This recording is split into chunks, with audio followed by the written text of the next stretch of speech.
নমস্কার বন্ধুরা, অনেকদিন পর আবার রেকর্ডিং এ ফিরে এসেছি। বিভিন্ন কারণে অনেকদিন মাঝখানে রেকর্ডিং করা হয়নি। তার জন্য আমি দুঃখিত। আপনারা অনেকে এসে বলেছেন যে রেকর্ডিং পাচ্ছেন না।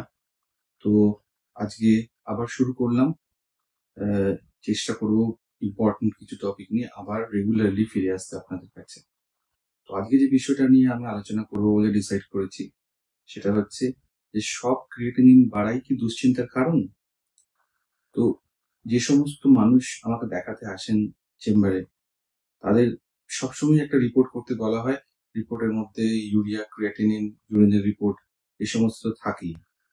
তো যখনই ক্রিয়েটিনিন আগের ভ্যালুর থেকে একটু বেশি দেখায়, সেটা দশমিকের ঘরে হলেও একটা চিন্তার বলি রেখা কিন্তু আমি পেশেন্ট এবং পেশেন্টের বাড়ির লোকের কপালে দেখতে পাই, তাদের চোখে আশঙ্কাটা বুঝতে পারি। তো ক্রিয়েটিনিন বেড়ে যাওয়া মানেই কি খুব দুশ্চিন্তার ব্যাপার?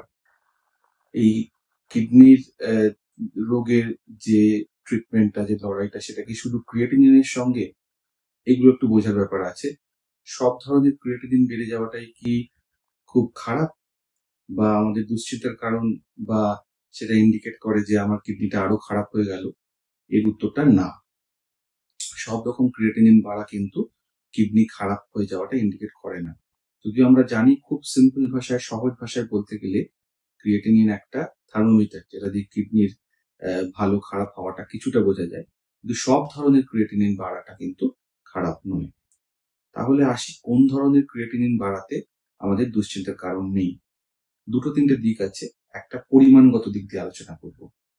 যে কোনো সময় যারা ক্রনিক কিডনি ডিজিজে ভুগছেন, তাদের ক্রিয়েটিনিন আগের ভ্যালুর থেকে বেশি দেখাতে পারে পরিমাণগত দিক থেকে। কারণ আমরা জানি আমাদের শরীরের যে কোনো একটা প্যারামিটার, যে কোনো একটা বিষয়েই একটা রেঞ্জ আছে। একটা রেঞ্জের মধ্যে আমাদের হার্ট রেট কত, 80 to 100 বা 60 to 100 কোনো কোনো ক্ষেত্রে, আমাদের টেম্পারেচার কত, তারও একটা রেঞ্জ আছে। ক্রিয়েটিনিনও যখন ল্যাবরেটরিতে টেস্ট করেন তখন দেখতে পারেন তার একটা বিভিন্ন ল্যাবরেটরিতে বিভিন্ন রেঞ্জ আছে। সে 0.6 থেকে 1.2, কোনো কোনো ল্যাবরেটরিতে 0.8 থেকে 1.6, বিভিন্ন ল্যাবরেটরিতে আবার মিলিমোল, মাইক্রোমোল, মিলিগ্রাম পার ডেসিলিটার, এরকম বিভিন্ন বিভিন্ন ইউনিটও আছে। তো স্ট্যান্ডার্ড ডিভিয়েশন বা এই রেঞ্জটা কেন দেওয়া হয়? কারণ যে কোনো বায়োলজিক্যাল ভ্যালুরই ডে টু ডে একটা ভ্যারিয়েশন হয়, সেটা অনেক কিছুর উপর ডিপেন্ড করে। যেমন ক্রিয়েটিনিনটা ডিপেন্ড করে মাসের বাড়া কমার উপরে, কিছু অংশে প্রচুর পরিমাণে প্রোটিন খাওয়া তা না খাওয়ার উপরে, ওয়াটার হাইড্রেশন স্ট্যাটাসের উপরে। কেউ খুব ডিহাইড্রেটেড হয়ে গেল, কেউ খুব ডিহাইড্রেটেড নেই, ভালো অবস্থায় আছে, জলের পরিমাণ তার সঠিক অবস্থায় আছে। এই অনেক কিছু জিনিসের উপরে কিন্তু ক্রিয়েটিনিন ডিপেন্ড করে। আবার কারো খুব ডিপ জন্ডিস হলো, কোনো কোনো ক্ষেত্রে জন্ডিস হলেও ফলসলি ক্রিয়েটিনিনের ভ্যালু বাড়তে পারে। আবার যখন ক্রিয়েটিনিনের ভ্যালু ফলসলি না, ট্রুলি বেড়েছে, তখনও কতটা বাড়লে ক্রিয়েটিনিন আমরা খুব চিন্তায় পড়ে যাই। অ্যাটলিস্ট আমরা ধরে রাখি যে 20 থেকে 25% অব্দি ক্রিয়েটিনিনের তারতম্য হতে পারে, বাড়তেও পারে, কমতেও পারে। সেটা খুব একটা কিডনির ফাংশনের চেঞ্জ কিন্তু ইন্ডিকেট করে না। এটা নর্মাল ভ্যালুর মধ্যেই পড়ে যে 20 থেকে 25% ক্রিয়েটিনিন বাড়তে বা কমতে পারে, বা বলা ভালো ভ্যারিয়েশন হতে পারে। তো এই ভ্যারিয়েশনটা কিন্তু আমাদের ক্রিয়েটিনিনের বেড়ে যাওয়া বা ক্রিয়েটিনিন কমে যাওয়া, খুব আনন্দ পেলাম, ক্রিয়েটিনিন বেড়ে যাওয়া খুব দুঃখ পেলাম, দুশ্চিন্তায় পড়ে গেলাম, এগুলোর মধ্যে পড়ে না। অবশ্যই আমি সবসময় পেশেন্ট এবং পেশেন্টের বাড়ির লোকদের সেটা বুঝিয়ে দিই যে কোন জিনিসটা এই ভ্যারিয়েশনের মধ্যে পড়ছে আর কোনটা ভ্যারিয়েশনের বাইরে। তখন এক্সট্রা কিছু স্টেপ নিতে হবে, বা কোথাও কোথাও ভুল হয়েছে সেই ভুলগুলোকে কারেক্ট করতে হবে। এটা গেল একটা পরিমাণগত দিক। কিছু কিছু ওষুধ আছে যেগুলো আমরা কিডনির রোগের ট্রিটমেন্টে ব্যবহার করি, বহুল পরিমাণে ব্যবহার করি, তাতে ক্রিয়েটিনিন বেড়ে যায়। আজকালকার দিনের ব্যবহারগুলো খুব বেশি বেড়ে গেছে। যেমন ব্লাড প্রেশারের কিছু ওষুধের মধ্যে এস ইনহিবিটর বা এআরবি, যেমন টেলমিসার্টান, ওলমিসার্টান, এই ধরনের ওষুধগুলো, ভ্যালসার্টান, এই ধরনের ওষুধগুলো যখন ব্লাড প্রেশার কন্ট্রোলের জন্য ব্যবহার করা হয়, এগুলোর অন্য অনেক দিক আছে, সুবিধাগত দিক আছে। যেমন ব্লাড প্রেশার কন্ট্রোল ছাড়াও কখনো কখনো প্রোটিন লিক হলে সেইগুলোকে কম করে, কার্ডিওভাস্কুলার বা হার্টের খারাপ হওয়ার রিস্ক কম করে। তো এই ওষুধগুলো ইম্পর্টেন্ট দিক। কিন্তু এই ওষুধগুলো কাজ করে এমন ভাবে যাতে ক্রিয়েটিনিনটা নর্মালের থেকে একটু বেড়ে যায়। কতটা বেড়ে গেলে সেটা আমরা নর্মাল ভ্যারিয়েশনের মধ্যে পড়বো, কতটা বেড়ে গেলে এই ওষুধটাকে আমরা ডোজ কমাবো বা বন্ধ করে দেবো, সেটা অ্যাজ এ নেফ্রোলজিস্ট আমি বা যিনি আপনাকে দেখছেন সেটা ডিসাইড করবেন। এই নিয়ে দুশ্চিন্তার কোনো কারণ নেই যে ওষুধটা আমার কিডনি খারাপ করে দিল। এই ওষুধগুলো হয়তো ক্রিয়েটিনিন বাড়াবার একটা টেন্ডেন্সি আছে, আবার কিন্তু এদের বেনিফিটও প্রচুর পরিমাণে আছে, যেগুলো আপনাকে ভবিষ্যৎ জীবনে একটা সুস্থ স্বাভাবিক হার্টের রিস্ক থেকে ফ্রি, কিডনি বেড়ে যাওয়ার রিস্ক থেকে ফ্রি জীবন দিতে পারে। আরেকটা গ্রুপ অফ ওষুধ কি, SGLT2 ইনহিবিটর। এগুলো এখন খুব ক্রনিক কিডনি ডিজিজে ব্যবহার করছে। বলতে পারেন এগুলো ক্রনিক কিডনি ডিজিজে ব্যবহার এখন বাধ্যতামূলক হয়ে গেছে। এত ভালো ওষুধ যে দেখা গেছে এই ওষুধগুলো ব্যবহার করলে ডায়ালিসিস হওয়ার সম্ভাবনাটা যথেষ্ট কমে যায়। তো এই ওষুধগুলো কোনগুলো?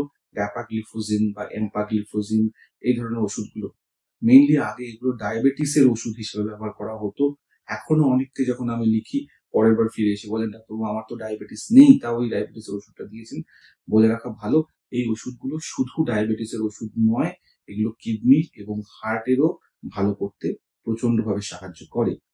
আমরা আগে শুধু ডায়াবেটিস পেশেন্টদের দিতাম, এখন আমরা ডায়াবেটিস ছাড়াও নন ডায়াবেটিক পেশেন্টেও ক্রনিক কিডনি ডিজিজে এই ধরনের ওষুধগুলো ব্যবহার করতে পারি গাইডলাইন সম্মতভাবে।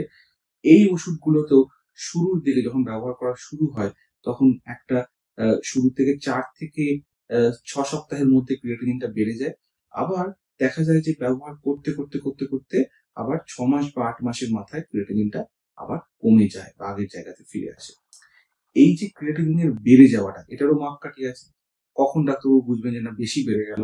ওই 25 to 30% ক্রিয়েটিনিনের বেশি যদি বেড়ে যায়, অন্যান্য কারণ যদি না থাকে, তাহলে বুঝতে হবে এর জন্যই কোনো একটা কারণে কিডনিটা ঠিক মতো রেসপন্ড করছে না, বেড়ে গেছে। কিন্তু বেশিরভাগ ক্ষেত্রে এই ক্রিয়েটিনিন বাড়াটা 25 to 30% এর মধ্যে থাকে, এবং ইন দ্যাট কেস মনে রাখতে হবে যার যত বেশি ওই রেঞ্জের মধ্যে ক্রিয়েটিনিন বাড়লো, তার কিন্তু তত লং টার্ম বেনিফিট বেশি। তিনি তত বেশি ভালো উপকার পাবেন এই ওষুধটাতে আগামী দিনে। যদি আমরা আগামী 8-10 বছরের কথা চিন্তা করি, এই ওষুধটার বেনিফিট ইমেন্স, কিডনির উপরে, হার্টের উপরে ইমেন্স বেনিফিট। আরেকটা গ্রুপ অফ ওষুধ কি আছে, রিসেন্টলি ব্যবহার করা হচ্ছে আপাতত ডায়াবেটিক কিডনি ডিজিজে, তাছাড়াও নন ডায়াবেটিক কিডনি ডিজিজে হয়তো ব্যবহার করা হবে, সেটা হচ্ছে নন স্টেরয়েডাল নিউরোকর্টিকয়েড রিসেপ্টর অ্যান্টাগনিস্ট। এগুলো নানা রকম নামে ব্যবহার করা হয় এখন, কেরেন্ডিয়া বা লাইভেলসা এই নামে। খুবই ইম্পর্টেন্ট, গুরুত্বপূর্ণ ওষুধ ডায়াবেটিক কিডনি ডিজিজের ক্ষেত্রে। এখানেও একটা রিভার্সেবল রাইজ অফ ক্রিয়েটিনিন হতে পারে। রিভার্সেবল মানে এটা রাইজ অফ ক্রিয়েটিনিনটা আবার পরে নর্মাল জায়গাতে ফিরে আসে।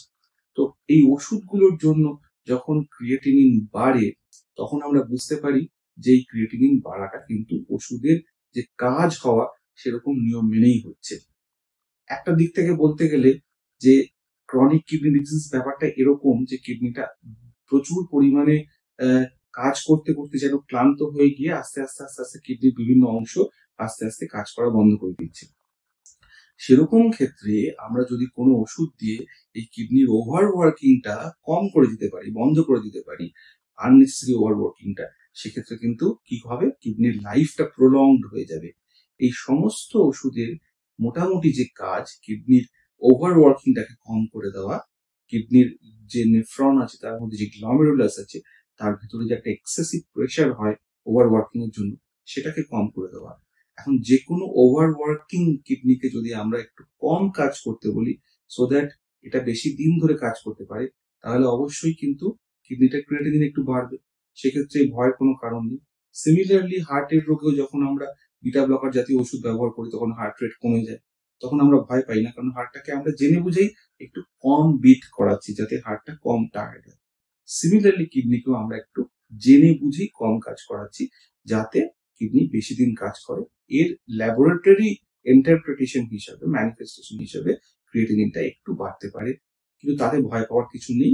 ডাক্তারবাবু দেখে ডিসাইড করবেন যে এই বাড়াটা লিমিটের মধ্যে আছে কিনা, এবং সেই বুঝে ওষুধ কন্টিনিউ করবেন বা ওষুধের ডোজ কমিয়ে দেবেন বা ওষুধ বন্ধ করে দেবেন। সুতরাং সব ক্রিয়েটিনিন বাড়াই দুশ্চিন্তার কারণ নয়। অযথা একটা ল্যাবরেটরি রিপোর্ট পেয়ে ডাক্তারবাবুর অ্যাপয়েন্টমেন্ট আসা অবধি দুশ্চিন্তায় না ঘুমিয়ে দিন কাটাবেন না। সবসময় ক্রিয়েটিনিন বাড়া মানেই কিডনি খারাপ নয়। ডাক্তারবাবুর সঙ্গে আলোচনা হোক, ডাক্তারবাবু বুঝিয়ে বলবেন। আমি সবসময় বুঝিয়ে বলি যে এই ক্রিয়েটিনিন বাড়াটা কেন আপনার জন্য খারাপ নয়। আশা করি অনেকটা দিক বোঝাতে পারলাম। আবার অন্য ভিডিও নিয়ে খুব তাড়াতাড়ি আসবো। আজকের মতো থ্যাংক ইউ, ধন্যবাদ।